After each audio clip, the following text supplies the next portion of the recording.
గెలిచిన తర్వాత 3 రాజధానులు అని చెప్పాడు. కర్నూలు ఇచ్చేస్తానా మీకు, అక్కడ ఇచ్చేస్తానా. ఈరోజు మళ్ళీ ఏమంటాడు, మావిగన్ అంటాడు. మళ్ళీ రేపు ఏం చెప్తున్నాడు, మావిగన్కి అమరావతికి పోటీ అంటాడు.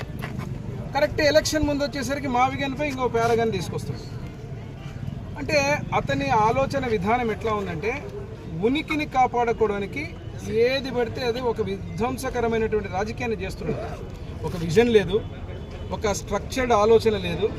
ఏదో అనాలా, ఏదో చెప్పాలా, చేయాలా. అదేవిధంగా ఇంకోటి కూడా మీరు ట్రెండ్ గమనిస్తే వాళ్ళది మార్కెట్ యార్డ్లో ఈ నిధులు శాంక్షన్ చేసుకొని ఈరోజు ఎమ్మెల్యే వస్తున్నానగానే ముందు రోజు మార్కెట్ యార్డ్కి వాళ్ళే వస్తారు.